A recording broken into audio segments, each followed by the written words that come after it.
माहिद का तांडव। परवेज की कैद से मिली कौसर तो मंडप में हुआ महायुद्ध। सहर होने को है कि सेट पर जिस घड़ी का इंतजार हम सभी कर रहे थे वो घड़ी अब आ चुकी है। लेकिन ये घड़ी खुशियों की नहीं बल्कि एक ऐसे तूफान की है जो शेरगिल और हुसैन परिवार की जड़ों को हिला कर रख देगा। निकाह का मंडप सजा हुआ है, लेकिन उस मंडप में सहर की आंखों में अपनी नई जिंदगी के सपने नहीं बल्कि एक ऐसा खौफ है जिसने उसकी रूह को कंपा दिया है। आप देख रहे हैं कि कैसे परवेज ने अपनी ही बेटी को एक कठपुतली बना दिया है। लेकिन आज मायरा टेली एक्सप्रेस पर मैं मायरा आपको वो सच बताने जा रही हूँ जो शो के आने वाले एपिसोड्स की दिशा ही बदल देगा।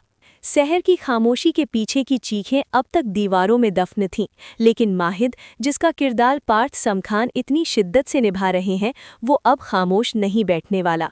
शादी की रस्मों के बीच जो सन्नाटा सहर के चेहरे पर पसरा है वो माहिद की नज़रों से छुप नहीं पाया है। माहिद गुस्से का तेज जरूर है, उसे लगता है कि दुनिया उसकी उंगलियों पर नाचती है, लेकिन उसके दिल के किसी कोने में सहर के लिए वो तड़प है जिसे वो खुद भी अभी तक पूरी तरह समझ नहीं पाया है। कहानी उस मोड़ पर है जहां पर परवेज को अपनी जीत का पूरा यकीन है। उसे लगता है कि उसने कौसर को कैद करके और सहर को डरा धमकाकर माहिद के साथ निकाह पक्का करवा लिया है। परवेज की चाल ये थी कि सहर को मजबूर कर दिया जाए ताकि वो माहिद के सामने अपना मुंह ना खोल सके।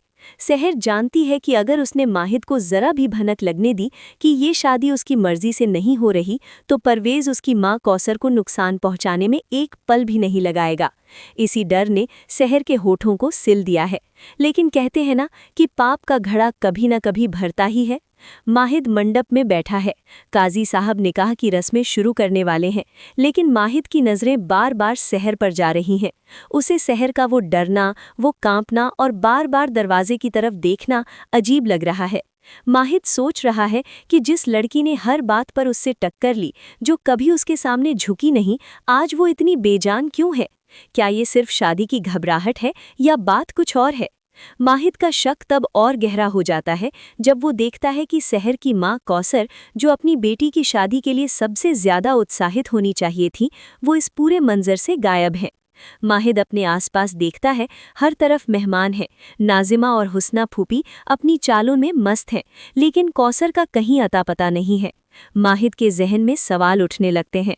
वो जानता है कि कौसर अपनी बेटी को इस तरह अकेले छोड़कर कभी नहीं जा सकती। तभी उसकी नज़र परवेज पर पड़ती है।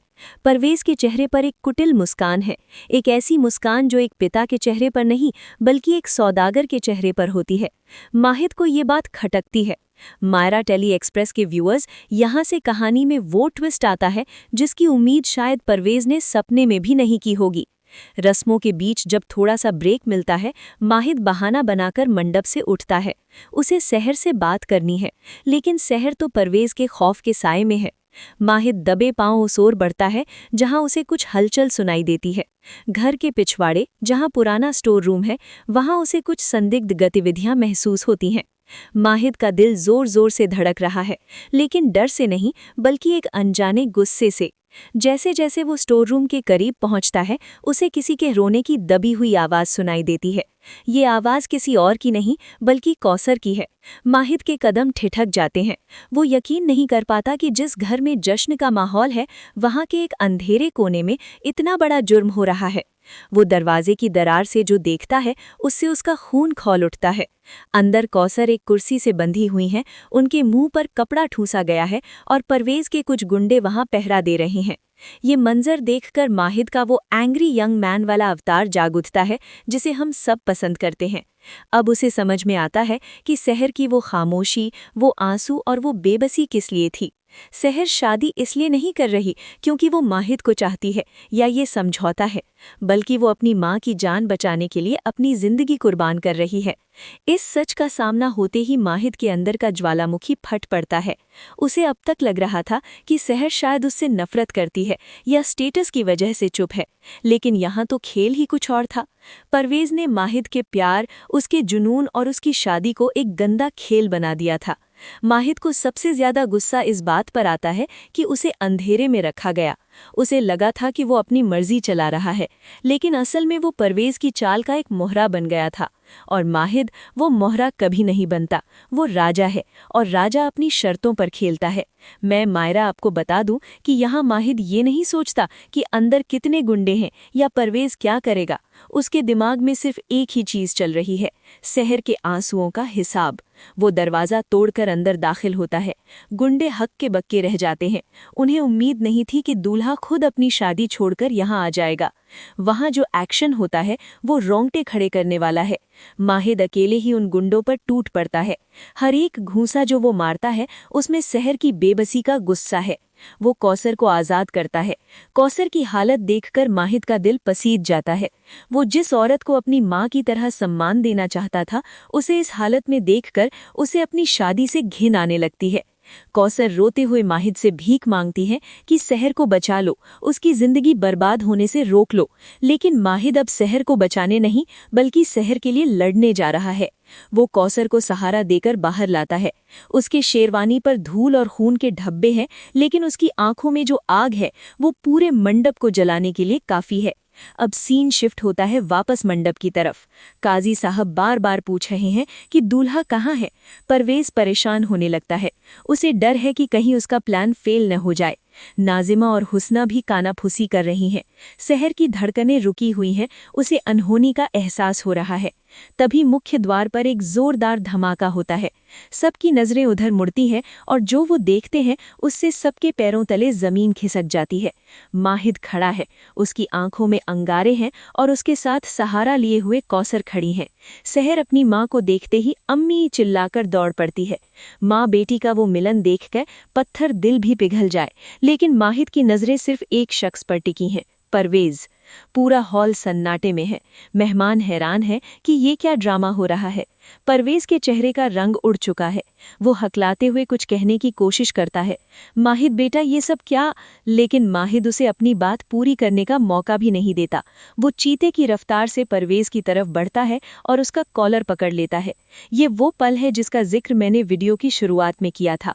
एक दामाद का अपने ससुर के साथ ऐसा व्यवहार समाज की नज़रों में गलत हो सकता है, लेकिन मायरा टेली एक्सप्रेस के व्यूअर्स जानते हैं कि यहाँ माहिद सही है।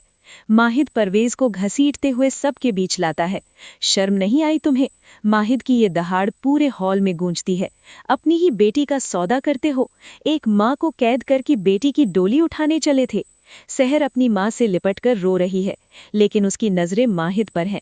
आज पहली बार उसे माहिद में वो इंसान दिख रहा है जो शायद उसके लिए दुनिया से लड़ सकता है।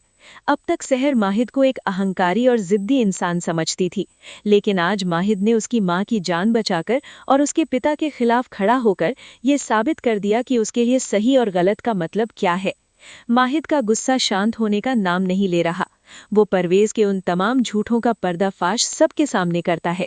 वो बताता है कि कैसे इस शादी की नींव ही धोखे पर रखी गई थी। हुस्ना फूफी बीच में बोलने की कोशिश करती हैं, लेकिन माहिद उन्हें भी अपनी एक ही नज़र से चुप करा देता है। नाजिमा ये सब देखकर डर जाती है।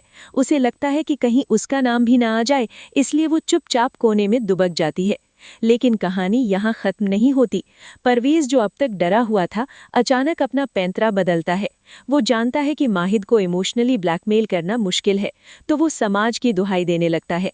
वो कहता है कि ये सब उसने खानदान की इज्जत के लिए किया। वो माहिद पर इल्ज़ाम लगाने की कोशिश करता है कि माहिद बड़ों की इज्जत करना नहीं जानता। परवेज की ये ढिठाई देखकर माहिद का हाथ उठता है। ये थप्पड़ सिर्फ परवेज के गाल पर नहीं बल्कि उस सोच पर है जो औरतों को कमज़ोर समझती है। मंडप में अफरा तफरी मच जाती है, लेकिन सबसे बड़ा सवाल ये है कि अब इस शादी का क्या होगा। क्या माहिद अब भी शहर से शादी करेगा? क्योंकि जिस बुनियाद पर यह रिश्ता बना था वो तो टूट चुकी है। माहिद शहर की तरफ मुड़ता है। शहर की आंखों में अब भी आंसू हैं, लेकिन अब उनमें डर की जगह कृतज्ञता है। माहिद के उस एक थप्पड़ ने जैसे पूरे हॉल में सन्नाटा तो फैलाया ही, साथ ही परवेज के उस झूठे अभिमान को भी चकनाचूर कर दिया जो उसे लगता था कि कभी टूट नहीं सकता। लेकिन कहानी यहाँ ख़त्म नहीं होती दोस्तों, बल्कि असली ड्रामा तो अब शुरू होता है। मायरा टेली एक्सप्रेस पर आप सुन रहे हैं कि कैसे शहर होने को है का ये एपिसोड इतिहास रचने वाला है। परवेज ज़मीन पर गिरा हुआ है, उसकी आंखों में अपमान की आग है, लेकिन माहिद की आंखों में जो ज्वाला धधक लुढ़क रही है, उसके आगे परवेज की हिम्मत जवाब दे गई है। माहिद वहां खड़ा होकर किसी का इंतजार नहीं करता, वो सीधा ऐलान करता है कि जिस शादी की बुनियाद एक बेटी की मजबूरी और एक माँ के आंसुओं पर टिकी हो, वो शादी उसके लिए हराम है। माहिद का ये रूप देखकर वहां मौजूद हर शख्स दंग रह जाता है। अब तक सब माहिद को एक बिगड़ैल नवाब समझते थे, लेकिन आज उसने साबित कर दिया कि वो एक सच्चा मर्द है जो औरत की इज्जत करना जानता है। माहिद सहर की तरफ मुड़ता है। सहर, जो अब तक अपनी माँ को संभाले हुए थी, माहिद की तरफ देखती है। उनकी नज़रों के बीच जो खामोश संवाद होता है, वो शो का सबसे खूबसूरत पल है। सहर को पहली बार महसूस होता है कि वो अकेली नहीं है। अब तक उसे लगता था कि उसकी लड़ाई उसे अकेले लड़नी है, लेकिन आज माहिद उसके और दुनिया के बीच एक दीवार बनकर खड़ा हो गया है। माहिद सबके सामने भारी आवाज में कहता है कि ये निकाह अब नहीं होगा, कम से कम परवेज की शर्तों पर तो बिल्कुल नहीं। वो काजी साहब को रुकने का इशारा करता है और कहता है कि अगर सहर रजामंद नहीं है तो दुनिया की कोई ताकत ये शादी नहीं करवा सकती। ये सुनकर हुस्ना फूफी और नाजिमा के चेहरे पर हवाइयां उड़ने लगती हैं। नाजिमा, जो मन ही मन खुश हो रही थी कि शायद शादी टूट जाए, अब माहिद के इस प्रोटेक्टिव व्यवहार को देखकर जल भुन जाती है। उसे डर लगने लगता है कि कहीं माहिद की ये हमदर्दी प्यार में न बदल जाए। माहौल में तनाव इतना गहरा है कि सुई गिरने की आवाज़ भी सुनाई दे। परवेज फिर से उठने की कोशिश करता है और अपनी इज्जत का वास्ता देता है। वो चिल्लाता है कि अगर ये बारात वापस गई तो उनकी नाक कट जाएगी, सहर को कोई नहीं अपनाएगा। ये वो पल है जब भारतीय समाज की वो कड़वी सच्चाई सामने आती है, जहां लोग क्या कहेंगे का डर दिखाकर लड़कियों का गला घोंटा जाता है। लेकिन आज सहर चुप नहीं रहती।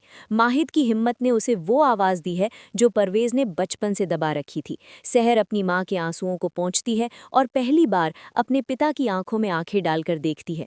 वो कुछ नहीं कहती, लेकिन उसका खड़ा होना ही परवेज के लिए सबसे बड़ा जवाब है। माहिद परवेज को चेतावनी देता है कि अगर उसने दोबारा सहर या कौसर की तरफ आंख उठाकर भी देखा तो वो उसका वो हाल करेगा कि वो अपना चेहरा आईने में देखने लायक नहीं रहेगा। यहाँ एक बहुत बड़ा ट्विस्ट आता है। माहिद शादी तोड़ने का नहीं, बल्कि उसे नया मोड़ देने का फैसला करता है। वो सहर के पास जाता है और घुटनों पर नहीं बैठता, बल्कि बराबरी से उसके सामने खड़ा होकर पूछता है कि क्या वो अपनी मर्जी से, बिना किसी डर के, उससे निकाह करना चाहती है। माहिद साफ कर देता है कि अब सहर पर कोई दबाव नहीं है। अगर वो ना कहेगी तो माहिद अभी इसी वक्त उसे और उसकी माँ को लेकर इस नर्क से दूर चला जाएगा और उन्हें सुरक्षा देगा। ये सुनकर सहर की आंखों से झरझर आंसू बहने लगते हैं। ये आंसू दुख के नहीं, बल्कि राहत के हैं। उसे यकीन नहीं होता कि जिस इंसान से वो इतना डरती थी, वही आज उसका रक्षक बन गया है। सहर को समझ आ जाता है कि माहिद वो राक्षस नहीं है जैसा उसे बताया गया था, बल्कि हालात और गलत फहमियों ने उसे सख्त बना दिया था। माहौल में मौजूद मेहमान अब माहिद की तारीफ कर रहे हैं। जो लोग कुछ देर पहले तमाशा देख रहे थे, अब माहिद के इस कदम की सराहना कर रहे हैं। ये परवेज और हुस्ना के लिए किसी तमाचे से कम नहीं है। नाजिमा ये सब देख रही है और उसका गुस्सा 7वें आसमान पर है। उसे लग रहा है कि माहिद उसके हाथ से निकलता जा रहा है। सहर माहिद की आंखों में सच्चाई देखती है। वो जानती है कि इस घर में अगर कोई उसे उसके पिता के कहर से बचा सकता है तो वो सिर्फ माहिद है। सहर धीरे से सिर हिलाती है। उसकी ये हाँ मजबूरी की नहीं, बल्कि विश्वास की है। वो माहिद पर भरोसा करने का फैसला करती है। काजी साहब दोबारा रस्म शुरू करते हैं, लेकिन इस बार माहौल बदल चुका है। परवेज एक कोने में हारा हुआ खड़ा है, जैसे उसकी सारी चालें उल्टी पड़ गई हों। कौसर अपनी बेटी के सिर पर हाथ रखकर दुआएं दे रही हैं। उनकी आंखों में अब सुकून है कि उनकी बेटी एक महफूज हाथों में जा रही है। निकाह की रस्में पूरी होती हैं। कबूल है कि गूंज इस बार डर से नहीं, बल्कि एक नए रिश्ते की उम्मीद से गूंजती है। माहिद जब सहर को देखता है तो उसकी नज़रों में अब गुस्सा नहीं, बल्कि एक जिम्मेदारी का भाव है। उसने सहर का हाथ तो थाम लिया है, लेकिन वो जानता है कि असली इम्तहान तो अब शुरू होगा। लेकिन दोस्तों, मायरा टेली एक्सप्रेस पर मैं आपको आगाह कर दूं कि खतरा अभी टला नहीं है। आप भूले तो नहीं कि नाजिमा ने क्या चाल चली थी? वो सांप, जी हाँ, वो जहरीला सांप जो नाजिमा ने सहर को मारने के लिए मंगवाया था, वो अभी भी वहीं कहीं है। निकाह के बाद जब सहर विदाई की रस्में हो रही होती हैं और सहर माहिद के घर जाने के लिए तैयार होती है, तब नाजिमा एक और घिनौनी चाल चलती है। उसे लगता है कि शादी हो भी गई तो वो सहर को सुहागरात तक नहीं पहुंचने देगी। वो चुपके से उस टोकरी को सहर के सामान के पास रख देती है जिसमें वो सांप छिपा है। नाजिमा की आंखों में एक पागलपन है। वो खुद से बड़बड़ाती है कि सहर, तू माहिद की जिंदगी में आ तो गई है लेकिन जिंदा नहीं रहेगी। माहिद, जो अब सहर को लेकर बहुत ज्यादा प्रोटेक्टिव हो चुका है, उसे इस खतरे का रत्ती भर भी अंदाजा नहीं है। वो सहर को गाड़ी में दिल थाम लीजिए दोस्तों, क्योंकि माहिरा टेली एक्सप्रेस पर कहानी अब उस मोड़ पर पहुंच चुकी है जहां सांसें थम जाती हैं और धड़कनें बेकाबू हो जाती हैं।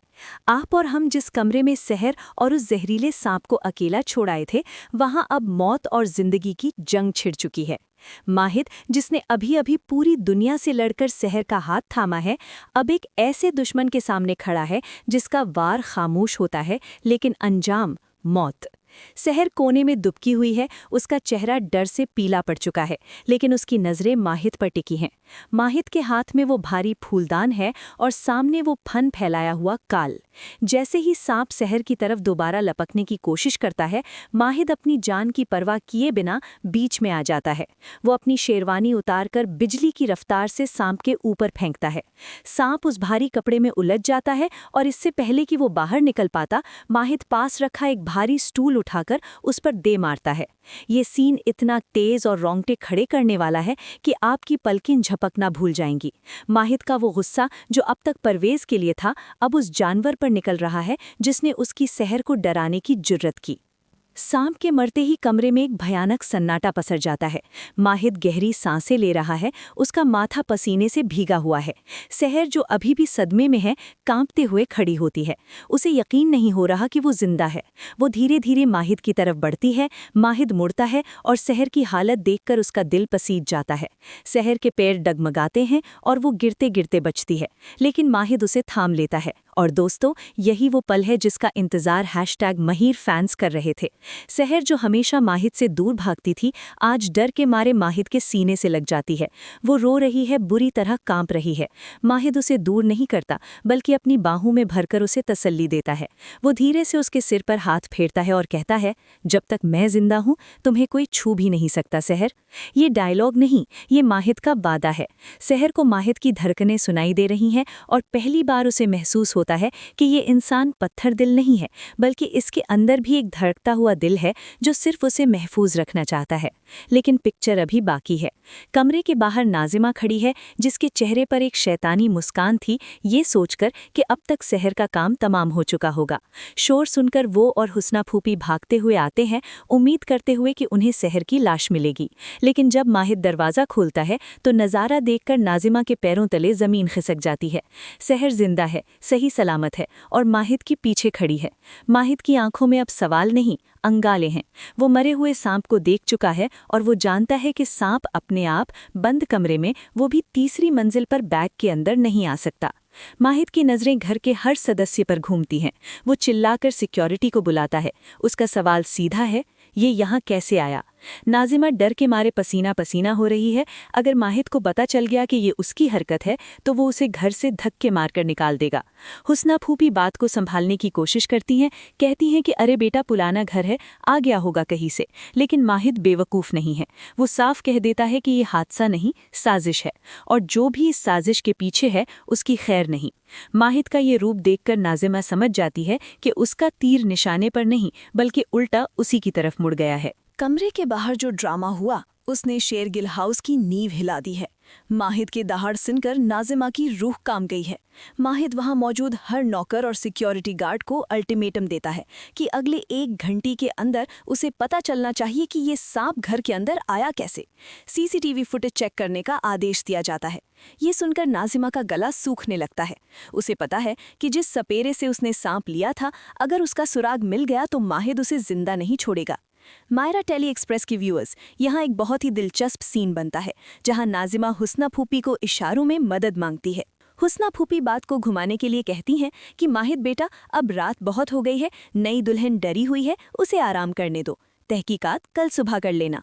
माहिद एक पल के लिए सहर की तरफ देखता है, जो अभी भी सहमी हुई है। सहर की हालत देखकर माहिद अपना गुस्सा पी जाता है, लेकिन उसकी आंखों की चेतावनी बता रही है कि सुबह होते ही इस घर में कयामत आएगी। माहिद सहर को लेकर वापस कमरे में जाता है और दरवाज़ा लॉक कर देता है। ये वो पल है जब शो का टोन पूरी तरह बदल जाता है। अब तक जो शो थ्रिलर लग रहा था, अब वो एक सॉफ्ट रोमांटिक ड्रामा में तब्दील हो रहा है। कमरे के अंदर माहिद सहर को बिस्तर पर बैठने के लिए कहता है और खुद पास पड़ी मेज से पानी का ग्लास उठाकर उसे देता है। सहर के हाथ कांप रहे हैं, पानी छलक रहा है। माहिद बिना कुछ कहे अपने हाथों से उसे पानी पिलाता है।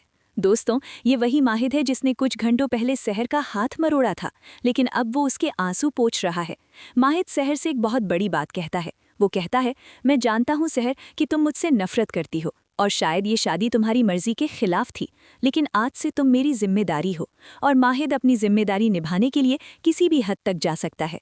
सुहागरात का वो सपना जो हर नई दुल्हन देखती है, यहाँ वो मंजर बिल्कुल अलग है। कमरे में फूलों की खुशबू नहीं बल्कि तनाव की गंध है। माहिद सहर के करीब आता है लेकिन उसे छूता नहीं है। सहर अपनी सांसें रोके हुए है। उसे डर है कि कहीं माहिद अपनी पति होने की ताकत का इस्तेमाल ना करे। लेकिन मायरा टेली एक्सप्रेस के व्यूअर्स, यहाँ माहिद जो करता है वो आपके दिल को छू लेगा। माहिद सहर की आंखों में देखता है और बहुत ही धीमी लेकिन सख्त आवाज में कहता है, मैं जानता हूँ कि तुम मुझे एक जानवर समझती हो, लेकिन याद रखना सहर, मैं वो नहीं हूँ जो तुम्हारे पिता ने तुम्हें बताया है। ये शादी एक समझौता हो सकती है, मजबूरी हो सकती है, लेकिन मैं किसी भी रिश्ते को जबरदस्ती नहीं थोपता। माहिद बिस्तर से एक तकिया और कंबल उठाता है। सहर हैरान होकर उसे देखती है। माहिद सोफे की तरफ बढ़ता है और मुड़कर कहता है, ये बेड तुम्हारा है, तुम यहाँ सुकून से सो सकती हो। मैं तुम्हें तब तक हाथ नहीं लगाऊंगा जब तक तुम्हारा दिल गवाही नहीं देता। और हाँ, दरवाज़ा अंदर से लॉक कर लेना ताकि तुम्हें नींद आ सके। ये सुनकर सहर की आंखों से एक आंसू टपकता है। ये आंसू डर का नहीं बल्कि एक अजीब सी राहत का है। जिस माहिद को वो अब तक विलन समझ रही थी, आज उसने सहर की इज्जत की हिफाजत करके उसे गलत साबित कर दिया है। माहिद सोफे पर लेट जाता है और करवट बदल लेता है, लेकिन हम जानते हैं कि नींद दोनों की आंखों से कोसों दूर है। कमरे में खामोशी है, लेकिन ये खामोशी अब चुभने वाली नहीं है। सहर बिस्तर पर बैठती है और सोफे पर लेटे माहिद को देखती रहती है। उसके मन में पहली बार ये ख्याल आता है कि क्या उसने माहिद को समझने में गलती की है। रात गुजरती है और सहर होती है, जो कि शो की टाइटल का भी प्रतीक है। सूरज की पहली किरण कमरे में पड़ती है। सहर की आंख खुलती है। वो देखती है कि माहिद पहले ही जाग चुका है और नमाज पढ़कर तैयार हो रहा है। माहिद को अपनी रोज़मर्रा की ज़िंदगी में वापस लौटते देख सहर को एहसास होता है कि अब यही उसकी दुनिया है। लेकिन दोस्तों, असली धमाका तो अब होने वाला है।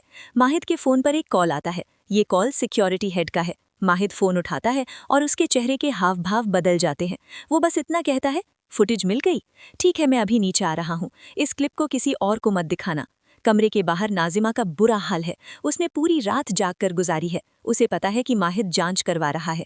जैसे ही माहिद कमरे से बाहर निकलता है, नाजिमा और हुस्ना फूफी हॉल में ही बैठी होती है, नाटक करती हुई कि वो सहर की फिक्र में जागी हुई हैं। माहिद सीढ़ियों से उतरता है। उसकी चाल में एक शिकारी जैसी सतर्कता है। सहर भी कमरे के दरवाजे पर आकर खड़ी हो जाती है। माहिद हॉल में सबके सामने खड़ा होता है। उसके हाथ में उसका फ़ोन है। वो नाजिमा की तरफ देखता है। नाजिमा की धड़कनें रुक जाती हैं। माहिद मुस्कुराता है, एक बहुत ही खतरनाक मुस्कान। वो कहता है, इस घर में आस्तीन के सांप बहुत हैं, लेकिन मुझे सपेरा बनना आता है। वो सीधे तौर पर नाजिमा का नाम नहीं लेता, लेकिन उसकी नज़रें बता रही हैं कि उसे सब पता चल चुका है। वो नाजिमा को एक आखिरी मौका देता है कि आज तो मैं खामोश हूँ क्योंकि नई दुल्हन का पहला दिन है। मैं तमाशा नहीं चाहता, लेकिन अगली बार शहर के आसपास कोई भी खतरा मंडराया तो मैं सबूत नहीं मांगूंगा, सीधा फैसला सुनाऊंगा। नाजिमा समझ जाती है कि माहिद को सब पता है, लेकिन वो सहर की वजह से अभी चुप है। ये माहिद का बड़प्पन है या उसकी रणनीति, ये तो वक्त बताएगा। इसके बाद माहिद सहर की तरफ मुड़ता है और सबके सामने ऐलान करता है कि कौसर अम्मी अब सुरक्षित हैं। मैंने उन्हें शहर के सबसे अच्छे हॉस्पिटल में शिफ्ट करवा दिया है और वहाँ मेरी सिक्योरिटी तैनात है। परवेज साहब अब चाहकर भी उनके पास फटक नहीं सकते। ये सुनते ही सहर सीढ़ियों से दौड़कर नीचे आती है। उसके सब्र का बांध टूट जाता है। वो माहिद के सामने हाथ जोड़कर खड़ी हो जाती है। उसका गला रुंधा हुआ है। वो कुछ बोल नहीं पाती, बस उसकी आंखों से शुक्रिया बह रहा है। माहिद धीरे से उसके जुड़े हुए हाथों को नीचे करता है और कहता है, मेरी बीवी को किसी के सामने हाथ जोड़ने की ज़रूरत नहीं है, मेरे सामने भी नहीं। और यहीं पर एपिसोड का सबसे खूबसूरत शॉट आता है। बैकग्राउंड में टाइटल ट्रैक बजता है, सहर होने को है। माहिद घर से बाहर जाने के लिए मुड़ता है और सहर उसे जाते हुए देखती है। पहले जहाँ उसकी आंखों में नफरत थी, आज वहाँ एक नया सम्मान और शायद मोहब्बत की एक बहुत ही धुंधली सी शुरुआत है। तो दोस्तों, देखा आपने, इसे कहते हैं असली ट्विस्ट। माहिद ने साबित कर दिया कि वो सिर्फ एक अमीरज़ादा नहीं बल्कि एक रक्षक है। सहर की मां सुरक्षित है, परवेज की हार हुई है और नाजिमा को मिल गई है माहिद की साइलेंट वार्निंग। लेकिन सवाल अब भी वही है, क्या नाजिमा अपनी हार मान लेगी या अब वो कोई ऐसी चाल चलेगी जो माहिद और सहर के इस बनते हुए रिश्ते को फिर से तोड़ देगी? और क्या सहर माहिद को अपने दिल में जगह दे पाएगी? मुझे तो लगता है कि आने वाले एपिसोड्स में हमें माहिद और सहर के बीच कुछ बहुत ही प्यारे केयरिंग मोमेंट्स देखने को मिलेंगे। आपको क्या लगता है, क्या माहिद ने नाजिमा को छोड़कर गलती की? मुझे कमेंट्स में अपनी राय ज़रूर बताएं। और हाँ, अगर आपको मेरी ये इनसाइड स्टोरी और एनालिसिस पसंद आया हो तो प्लीज़ मायरा टेरी एक्सप्रेस को सब्सक्राइब करना ना भूलें। बेल आइकन दबाएं ताकि सहर होने को है कि कोई भी गर्मा गर्म खबर आप मिस ना करें। वीडियो को लाइक करें और अपने दोस्तों के साथ शेयर करें। मैं हूं आपकी होस्ट मायरा, मिलूंगी आपसे अगले वीडियो में एक और बड़े खुलासे के साथ। तब तक के लिए देखते रहिए और प्यार बांटते रहिए।